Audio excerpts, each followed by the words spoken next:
कहानी की शुरुआत टोमो नाम के गैंगस्टर से होती है, जो फिलहाल जंग नाम के पुलिस ऑफिसर को किडनैप करके बहुत ही बुरी तरह से मार रहा था। तभी टोमो का साथी सियोन वहाँ आया, जो टोमो के जरिए जापान से ड्रग्स वियतनाम में लाके उन्हें बेचता था। और इस बारे में जंग को पता चलने पर वो उनकी छानबीन करने लगा था। अभी जब टोमो इस सब के बारे में सियोन को बताता है तो सियोन इतना ज्यादा गुस्से में आ जाता है कि वो जंग को जान से मारने को कहकर अपने दूसरे साथियों से उसकी बॉडी को पानी में फेंकने को कहता है। अब इसके अगले दिन शहर में कुछ गुंडे आसपास के लोगों को परेशान कर रहे थे, जिसकी वजह से वहाँ भीड़ लगी हुई थी। तब वहाँ सियोक डो आके गुंडों के लीडर से तमाशा बंद करने को कहता है, लेकिन वो लोग उसकी बात ना मानकर उल्टा उसका मजाक बनाने लगते हैं। इससे सियोक डो गुस्से में उन्हें मारने लग गया था। उसका एक एक मुक्का इतना खतरनाक था कि उसको खाने के बाद मुश्किल से ही वो गुंडे उठ पा रहे थे। इसलिए गुस्से में गुंडों का लीडर एक चाकू निकाल लेता है, पर तभी सियोक डो उसको पीछे मुड़ने को कहता है और जैसे ही गुंडा मुड़ता है उसके अगले पल सियोक डो उसके मुंह पे जोरदार मुक्का मारकर उसे भी चारों खाने चित कर देता है। इतने में ही वहाँ पुलिस वाले भी आ गए थे, जो सियोक डो को भी गिरफ्तार करने वाले थे। जिस पर सियोक डो रिवील करता है कि वो शहर के मेजर क्राइम डिवीजन का नया ऑफिसर है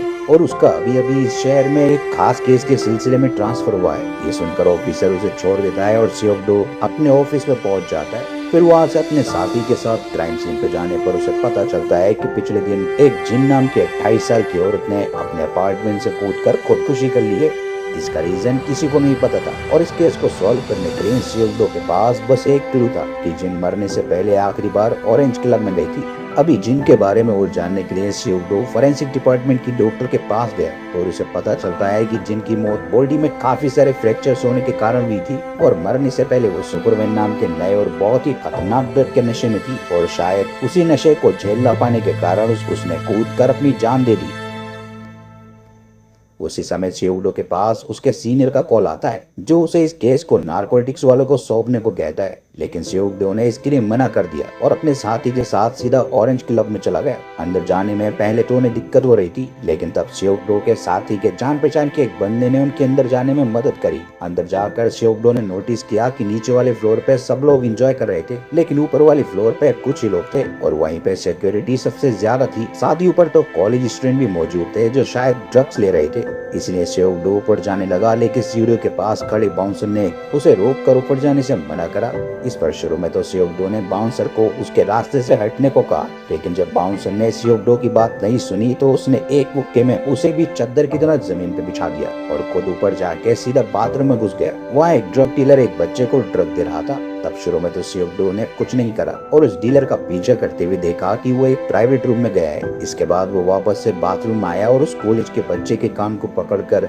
उससे ड्रग लेके अपने साथी को दे दी। ये करने के बाद वो उस प्राइवेट रूम में घुस गया जहाँ डीलर एक लड़का और लड़की के साथ बैठा था, जो शुरू में तो उसे अंदर आता देखकर घबरा गए और सियोक डो बस अपने फोन के कैमरे से उनकी फोटोज खींचने लगा। इसके कारण शुरू में तो उन्हें कुछ समझ नहीं आया, पर जब एक डीलर ने सियोक डो को रोकने की कोशिश करी तब उसने उसका मुंह अपने हाथों में भरकर उसे जोरदार धक्का लेकर गिरा दिया। तब वहाँ क्लब के बाउंसर के साथ साथ और भी लोग सियोक डो को रोकने आए, लेकिन सियोक डो ने उन्हें भी जी भर कर मारा और उनसे क्लब के ओनर के बारे में पूछने लगा। उस समय क्लब का ओनर कराओके रूम में कुछ लड़कियों के साथ गाना बजाना कर रहा था, लेकिन अचानक उसके बगल में सियोक डो पहुंच गया, जिसे देखकर जब ओनर ने उसे मारने की कोशिश की तो सियोक डो ने उल्टी उसकी सही से तुड़ाई करी और उसे गिरफ्तार करके उस रात की सीसीटीवी फुटेज भी अपने साथ पुलिस स्टेशन में ले आए।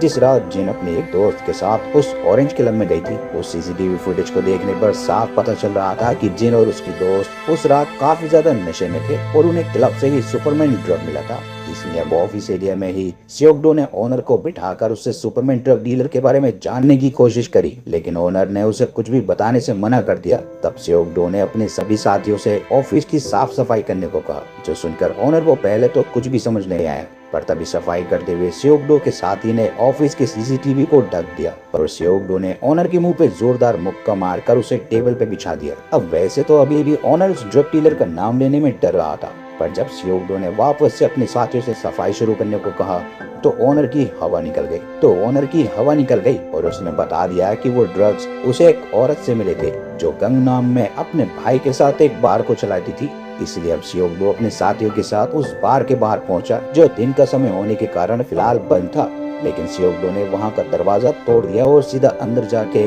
सबसे पहले तो ओनर के भाई का हाथ तोड़ा और बाद में उसके पिछवाड़े पर एक टपली मारने के बाद बाहर की तलाशी लेने लगा। उस दौरान उसे 2 सुपरमैन ड्रग के पैकेट मिले, जिनको उस औरत और उसके भाई के सामने रखकर जब सियोगडो ने उनसे पूछताछ करना शुरू करा तो उन्होंने बताया कि उन्हें ये ड्रग हिरोशी नाम के आदमी ने बेचने को कहा था, जो किसी जैपनीज गैंग के लिए काम करता है, और अगर वो लोग इस ड्रग को नहीं बेचते तो हिरोशी उन्हें जान से मार देता। ये सुनकर सियोगडो ने अपने सीनियर के पास कॉल करके उसे हिरोशी के अड्डे पे जाने को कहा, जहाँ 2 पुलिस वालों के साथ जाके पहले तो सीनियर ने हिरोशी और उसके साथियों को बुरी तरह मारा और बाद में हिरोशी को घर ले जाने लगा। उस दौरान उसे 20 किलोग्राम सुपरमैन ड्रग और एक पुलिस ऑफिसर की रिवॉल्वर मिली और उस ड्रग की कीमत ब्लैक मार्केट में बहुत ही ज्यादा थी। इसीलिए अब सीनियर हिरोशी और उसके साथियों को अपने साथ पुलिस स्टेशन लेके जाने लगे, जिसके बारे में वो कॉल पे सियोगडो को भी बता रहा था कि तभी अचानक सीनियर की गाड़ी को एक दूसरी गाड़ी ने आके ठोक दिया, जिससे सीनियर और उसके साथियों के साथ साथ हिरोशी और उसका साथी भी घायल हो गया।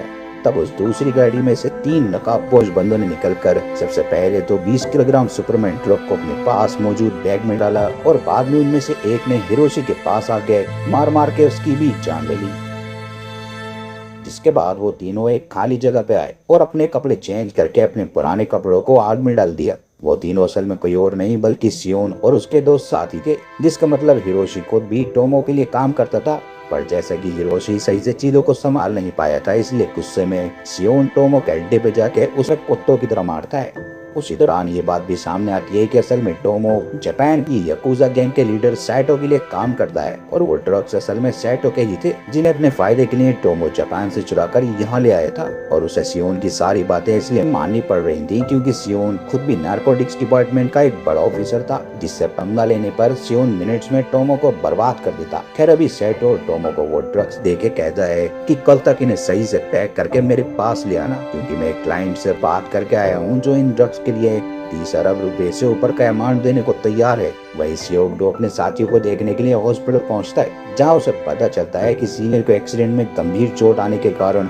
उन्हें अभी आईसीयू में रखा गया है, जो जानकर सियोगडो को काफी बुरा लगा। वहीं टोमो सियोन के कहे अनुसार गैंग नाम के एक आदमी के पास आया, जो अब हिरोशी की जगह उनके लिए ड्रग्स पैक करने का काम करने वाला था, जिसके बदले में गैंग को मोटे पैसे मिलते हैं। वहीं हॉस्पिटल में सियोगडो के पास एक ऑफिसर शी मिलने आता है और उसे बताता है कि असल में कैप्टन और उसके साथियों को हिरोशी के घर पे जो रिवॉल्वर मिली थी वो उसके पार्टनर जंग की है, जो काफी समय से गायब है। जंग असल में काफी ईमानदार पुलिस ऑफिसर था, जो शहर में मौजूद ड्रग कार्टेल्स को बर्बाद करने के लिए सीक्रेटली एक मिशन पे काम कर रहा था। असल में कुछ समय पहले शहर में याकुजा गैंग व्हाइट शार्क नाम की गैंग के साथ मिलकर ड्रग्स बेचा करती थी, जिस दौरान नारकोटिक्स वालों ने जैसे तैसे व्हाइट शार्क गैंग को तो पूरी तरह खत्म कर दिया। लेकिन अभी शहर में याकुजा के ड्रग्स कौन बेच रहा था, इसके बारे में किसी को कोई आइडिया नहीं था। ये बात सुनकर सियोगडो अपने साथी के साथ नारकोटिक्स हेडक्वार्टर में उस टीम से मिलने जाता है जिन्होंने व्हाइट शार्क को खत्म करा था,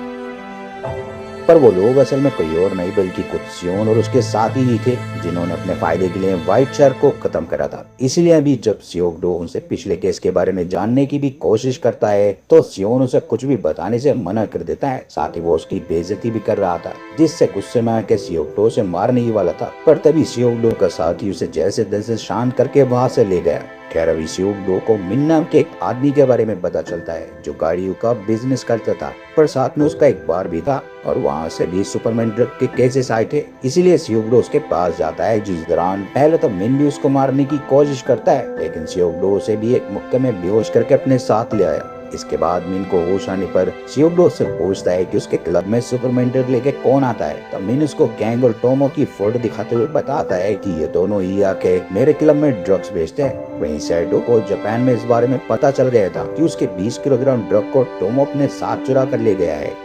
इसलिए सैटो गुस्से में अपने सबसे खतरनाक आदमी रिकी को कॉल करके उस ड्रग को वापस लाने को कहता है, जिस पर रिकी भी मान गया था। अब इसके अगले दिन जैसा कि सियोन एक क्लाइंट को वो ड्रग बेचने वाला था, इसीलिए वो उसी क्लाइंट मिंग के पास बैठा था, जहां मिंग जल्द से जल्द उससे ड्रग लाने को कह रही होती है। पर जब सियोन टोमो को कॉल करके उससे बात करता है तो टोमो उसे बताता है कि सैटो को हमारे बारे में पता चल गया है और उसने हमें मारने के लिए बहुत खतरनाक आदमी को भेजा है, इसलिए मैं ड्रग्स लेके कहीं छुपने जा रहा हूँ, तो मामला शांत होने तक मेरे पास कॉल मत करना। इतना बोलकर टोमो कॉल कट कर देता है, पर इससे सियोन को काफी गुस्सा आ चुका था। इसीलिए पहले तो वो मिंग से देरी के लिए माफी मांगता है और उससे 2 दिन का समय मांगकर टोमो को ढूंढने के लिए निकल पड़ा।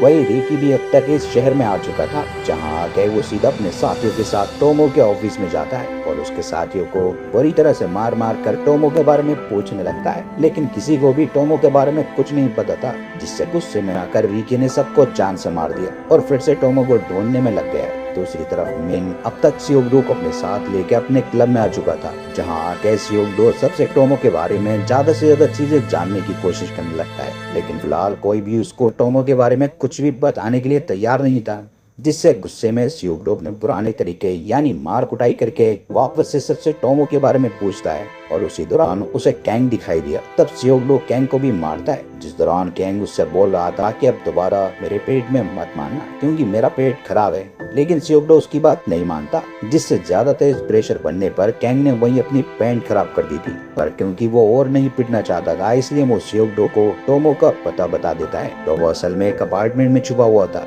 जहाँ अब तक रिकी भी उसके बारे में पता करते हुए पहुंच चुका था। वहाँ जाके वो टोमो को जान से मारने की धमकी देता है, लेकिन टोमो ने अब तक सारे ड्रग को कहीं पे छुपा दिया था, इसलिए वो रिकी से नहीं डरता और कहता है कि अगर तुम मुझे जान से मार दोगे तो तुम्हें ड्रग के बारे में कभी पता नहीं चलेगा। इस बात से रिकी को गुस्सा तो आया, मगर वो अभी अपने साथियों से टोमो को उसकी गाड़ी में डालने को कहता है और खुद भी गाड़ी में बैठकर वहाँ से जाने लगा। उसी दौरान सियोगडो भी उस अपार्टमेंट की पार्किंग में आ चुका था, जिस दौरान ही उसकी नजर रिकी की गाड़ी पे पड़ती है, जिसमें टोमो भी बैठा था। इसलिए सियोगडो तुरंत उसे रोकने की कोशिश करता है, जिस दौरान रिकी के साथ ही सियोगडो पे हमला भी करते हैं। लेकिन सियोगडो उन सबको बुरी तरह से मारता है, मगर उसके टोमो को रिकी की गाड़ी से निकलने से पहले ही रिकी ने अपनी गाड़ी से सियोगडो को जोरदार टक्कर मार दी थी, जिससे भी रिकी को वहां से भागने का मौका मिल गया। तब सियोगडो भी अपनी गाड़ी के पास जाके अपने साथी से उसे चालू करने को कहता है, लेकिन अफसोस किस्मत खराब होने के कारण अभी उसकी गाड़ी स्टार्ट नहीं होती। थोड़ी ही देर में उस अपार्टमेंट के पास सियोन भी आ गया था, जो बाहर पुलिस वालों को देखकर समझ जाता है कि टोमो को कोई और पहले ही वहां से ले जा चुका है। इधर रिकी टोमो को लगातार टॉर्चर करते हुए उससे ड्रग्स के बारे में जानने की कोशिश कर रहा था, लेकिन टोमो उसे कुछ भी बताने से मना कर देता है, जिससे गुस्से में आकर रिकी ने उसको जान से मारकर फेंक दिया था। अगले दिन जब टोमो की मौत के बारे में सियोगडो को पता चला, तब वो कैंग से मिलने उसके घर जाता है और उससे जानने की कोशिश करता है कि टोमो को कौन मार सकता है। इस पर कैंग के हिसाब से टोमो को बस याकुजा गैंग वाले ही मार सकते थे। साथ ही वो बताता है कि उसके साथ यहाँ एक और आदमी भी था जो उसकी मदद करता था। ये सुनकर सियोगडो समझ जाता है कि ड्रग्स को बेचने का काम सिर्फ टोमो नहीं बल्कि उसके साथ कोई और भी करने वाला था, जो वैसे कोई और नहीं बल्कि सियोन ही है। लेकिन उसके बारे में भी सियोगडो को कुछ नहीं पता। खैर अभी सियोगडो उस दूसरे आदमी के बारे में जानने की कोशिश कर पाता, उससे पहले ही उसे कुछ पुलिस वाले कॉल करके बताते हैं कि जंग की डेड बॉडी पानी में मिल गई थी, जो वही ऑफिसर था जिसे टोमो और सियोन ने मिलकर कहानी की शुरुआत में जान से मार दिया था। उसी जगह पर सियोन भी मौजूद था, जिसे अभी टोमो के ऊपर बहुत ज्यादा गुस्सा आता है। इसीलिए वो रात में अपने एक साथी को टोमो के घर में छानबीन करने को भेजता है, क्योंकि उसे लग रहा था कि टोमो ने अपने घर में ही उस 20 किलोग्राम सुपरमैन ड्रग को छुपाया होगा। लेकिन काफी कोशिश करने के बाद भी वहाँ उसके साथी को कुछ भी नहीं मिला। अब जैसा कि रिकी को भी यही लग रहा था कि टोमो ने अपने घर में ड्रग्स को छुपाया होगा, इसलिए वो अपने साथियों के साथ वहाँ आ जाता है, जहाँ सियोन के साथी को अकेला पाकर वो उसे भी बेरहमी से जान से मार देता है। इसके अगले दिन जब सियोन पुलिस वालों के साथ टोमो के अपार्टमेंट में आता है, तभी उसे शैडो कॉल करके कहता है कि अगर तुम मुझे वो ड्रग्स वापस कर देते हो तो मैं तुम्हें जिंदा छोड़ दूंगा। लेकिन सियोन इसके लिए साफ मना कर देता है और कहता है कि अगर मेरे पास वो ड्रग्स होते तो भी मैं तुम्हें नहीं देता, पर अभी मेरे पास वो है भी नहीं। न बोलकर सियोन ने कॉल कट कर दिया। पर अभी वो खुद भी काफी परेशान था, क्योंकि थोड़ी देर बाद उसे ड्रग्स को मिंग को देना था। इसलिए वो वहाँ से ड्रग्स को ढूंढने के लिए निकल गया और इसके कुछ समय बाद ही टोमो के घर में सियोगडो आता है, जिसे वहाँ आने पर पता चला था कि शायद रात में सियोन के साथ ही टोमो के घर में कुछ ढूंढने के लिए आया था। अब ये बात सुनकर सियोगडो को थोड़ा सा अजीब लगता है और अब उसे लग रहा था कि कहीं न कहीं सियोन भी इन लोगों के साथ मिला हुआ है। इसीलिए वो वापस से एक बार सियोन से मिलने उसके ऑफिस में जाता है, पर अफसोस वहाँ सियोन मौजूद नहीं था। इसलिए सियोगडो सियोन के साथी से पूछताछ करने लगता है, पर जैसा कि वो भी सियोन के बारे में सियोगडो को कुछ भी नहीं बताना चाहता था, इसीलिए वो सियोगडो की बेइज्जती करते हुए उसे वहाँ से जाने को कहता है, जो उसकी सबसे बड़ी गलती साबित होती है, क्योंकि इस बार सियोगडो खुद को कंट्रोल नहीं कर पाया था और उसने सियोन के साथी का हाथ तोड़ दिया, तब सियोगडो का साथी उसे वहाँ से ले जाने लगता है, जिस दौरान कैंग भी उनके साथ था। अब तक सियोगडो को ये बात तो पता चल चुकी थी कि सियोन भी कहीं न कहीं उस 20 किलोग्राम सुपरमैन ड्रग के पीछे है, लेकिन सियोगडो को ड्रग की लोकेशन नहीं पता थी और ना ही उसके पास कोई सबूत था जिससे वो सियोन को गुनहगार साबित कर सके। तभी कैंग उन्हें बताता है कि पहले के टाइम पर याकुजा शिप यार्ड से अपने ड्रग कार्टेल को चलाया करते थे और हो सकता है कि वो ड्रग्स भी वहीं पर हो। ये बात सुनकर सियोगडो तुरंत ही उन दोनों के साथ यार्ड पे जाने लगा। वही सियोन अभी मिंग के पास आ जाता है, पर जैसा कि उसके पास ड्रग्स नहीं थे इसलिए वो मिंग से थोड़ा सा और समय मांगता है, लेकिन उसकी बातें सुनकर मिंग का आदमी सियोन पे चिल्लाते हुए उसे गालियां देने लग गया था। इससे सियोन को इतना ज्यादा गुस्सा आता है कि वो मिंग के सामने ही उस आदमी को मार मार कर उसकी जान ले लेता है और पूरी तरह खून में सनकर मिंग से वादा करता है कि मैं जितना जल्दी हो पाएगा आपके लिए उन ड्रग्स को ला के रहूंगा। इस पर मिंग भी मान गया था। वहीं अब तक सियोगडो भी यार्ड पर पहुंच चुका था, जहाँ एक रूम में याकुजा के कुछ लोग मौजूद थे। उन्हें देखकर सियोगडो ने बुरी तरह मारता है और उनसे ड्रग्स के बारे में पूछने लगता है, और उन्हें भी ड्रग्स के बारे में कोई खबर नहीं थी, और अगर उन्हें खबर होती तब भी वो इस बारे में सबसे पहले सेटो को बताते। लेकिन अभी उन्होंने ये बात कंफर्म जरूर कर दी थी कि एक दिन पहले टोमो वहाँ आया जरूर था। अब ये बात सुनकर सियोगडो श्योर हो गया कि पक्का ड्रग्स वहीं पर है। तब कमरे में छानबीन करते हुए उसकी नजर लूसी नाम की कार्ड कीपर पड़ी, जो पास में खड़ी एक शिप की चाबी थी, और जैसा कि वो शिप टोमो की थी इसलिए सियोगडो अब शिप पे जाकर छानबीन करने लगा। इस दौरान उसे शिप में मौजूद एक तिजोरी मिली जिसका पासवर्ड पता न होने के कारण सियोगडो ने उसका दरवाजा ही तोड़ दिया। लेकिन उस तिजोरी में ड्रग्स नहीं थे, उसमें बस कुछ रस्सियां थी, जिन्हें देखकर सियोगडो को कुछ भी समझ नहीं आया। तभी अचानक उसकी नजर शिप के साइड में बंधी एक रस्सी पर गई और वो समझ गया कि पक्का टोमो ने रस्सी के एक सिरे को शिप से बांधकर दूसरे सिरे पे ड्रग्स के बैग को बांधा होगा और बैग को पानी में डाल दिया होगा। इसलिए वो उस रस्सी को ऊपर खींचता है और उसके सामने बैग आता है। अब उन्हें लेके सियोगडो सीधा मिन के पास वापस जाता है, जो पहले व्हाइट शार्क गैंग के लिए भी काम करा करता था। अभी सियोगडो से कहता है कि मिन, सियोन को कॉल करके कहो कि मेरे पास तुम्हारे ड्रग्स है और अगर तुम्हें वो वापस चाहिए तो तुम्हें मुझे पैसे देने होंगे। असल में सियोगडो का प्लान था कि वो इस तरह से सियोन को बुलाकर उसे रंगे हाथों पकड़ लेगा। तब मिन भी बिल्कुल ऐसा ही करता है, जिस दौरान शुरू में तो सियोन को मिन की बातों पर भरोसा नहीं हो रहा था, पर जब मिन उसे ड्रग्स के साथ अपनी फोटो भेजता है तो सियोन उससे मिलकर उसे पैसे देने के लिए मान जाता है। अब वैसे उस समय सियोन रिकी को मारने के लिए एक बिल्डिंग के बाहर खड़ा था, पर जैसे कि अब उसे ड्रग्स के बारे में पता चल गया था इसलिए वो सेफ साइड के लिए खुद रिकी के सामने जाके उसे गन पॉइंट पे ले लेता है, जिस दौरान रिकी ने भी अपनी कटानों को उसकी गर्दन पर रख दिया था। लेकिन सियोन उसे कहता है कि मैं कोई पंगा नहीं चाहता, इसलिए तो मैं एक लोकेशन बताता हूँ, वहाँ एक आदमी के पास जाके उससे अपनी ड्रग्स ले लेना और बाद में मुझे अपनी शक्ल कभी मत दिखाना। इस पर रिकी भी मान गया और उस लोकेशन पर पहुंच जाता है जहाँ थोड़ी देर में मिन आने वाला था। अभी जब मिन ड्रग्स के बैग को लेके उस वेयर हाउस टाइप की जगह में घुसता है तो वहाँ सियोन की जगह रिकी को देखकर उसकी सिट्टी पिट्टी गुल हो गई, क्योंकि वो समझ गया था कि रिकी उसकी जान ले लेगा और उसे पैसे भी नहीं देगा। लेकिन अभी मिन वहाँ से वापस बाहर आ पाता उससे पहले ही रिकी के साथी उसे पकड़ लेते हैं और अभी वो उसकी जान लेने ही वाले थे उससे पहले ही वहाँ सियोगडो मिन को बचाने आ जाता है। लेकिन तब रिकी के साथी उसके सर पे 2 बार पीछे से वार करके उसे बेहोश कर देते हैं। पर इसके बाद जब रिकी ड्रग्स वाले बैग को खोलकर देखता है तो उसमें ड्रग्स की जगह नमक भरा हुआ था, जिसे देखकर वो गुस्से में आ गया और अपने साथियों से सियोगडो को उसके अड्डे पे लेकर चलने को कहता है। वहीं वो असली ड्रग्स सियोगडो के साथी और कैंग के पास बाहर गाड़ी में मौजूद थे, लेकिन सियोन को सियोगडो की चाल पहले ही समझ आ गई थी, इसलिए वो खुद उन लोगों के पास जाके ड्रग्स वाले बैग को छीन लेता है और वहाँ से निकल जाता है। इधर अपने अड्डे पे वापस आने के बाद रिकी के साथी सियोगडो को बुरी तरह मारने लगे थे, जिस दौरान रिकी बार बार सियोगडो से पूछे जा रहा था कि वो ड्रग्स कहाँ पर है, लेकिन सियोगडो अभी भी कुछ नहीं कहता। उतने में रिकी के पास सियोन का कॉल आता है, जो उसे चिढ़ाते हुए कहता है कि ड्रग्स मेरे पास है और अब तुम्हें वो कभी भी नहीं मिलेंगे। ये सुनकर गुस्से में रिकी ने अपना फोन फेंका ही था कि तभी सियोगडो भी उठकर उसके साथियों का गेम बजाने लगता है, जिस दौरान सियोगडो के सामने जो भी आ रहा था सियोगडो उसे बुरी तरह से मार रहा था। तब रिकी ने भी उससे लड़ने की कोशिश करी, लेकिन सियोगडो ने एक के बाद एक उसके ऊपर भी खतरनाक हमले करके उसे भी मार दिया। वहीं सियोन अब तक इस शहर को छोड़कर चाइना जाने की तैयारी कर रहा था, मगर जैसे ही वो अपनी गाड़ी से एयरपोर्ट की तरफ निकला वैसे ही रास्ते में सियोगडो ने उसकी गाड़ी का एक्सीडेंट कर दिया और उसे रोकने की कोशिश करने लगा। इसके बावजूद सियोन जैसे तैसे उस ड्रग्स वाले बैग को लेके एक बिल्डिंग में आ गया, लेकिन सियोगडो ने पहले ही बैग में ट्रैकिंग डिवाइस लगा रखा था, इसलिए उसे सियोन की लोकेशन पता चल गई और अब वो सियोन के पास जाके उसे बुरी तरह से मारने लगा। उस दौरान एक बार को तो सियोन ने उसे ऑफर भी दिया कि अगर तुम मुझे जाने दो तो हम प्रॉफिट का आधा आधा कर लेंगे, लेकिन सियोक-डो को पैसे का लालच था ही नहीं। उसने एक आखिरी मुक्का मारकर सियोन को जमीन पे बिछा दिया और पुलिस के आने पर बिल्डिंग से बाहर निकल गया। अब इसके थोड़े दिन बाद जब सियोक-डो का सीनियर भी सही हो गया तो सियोक-डो उसके और अपने साथियों के साथ रेस्टोरेंट में पार्टी करने गया, जहाँ पार्टी करते हुए ये कहानी भी यहीं पर खत्म होती है। तो दोस्तों, ये कहानी आपको कैसी लगी हमें कमेंट करके जरूर बताएं। साथ ही वीडियो को लाइक करें और चैनल को सब्सक्राइब करना ना भूलें। मिलते हैं अगली वीडियो में, तब तक के लिए गुड बाय।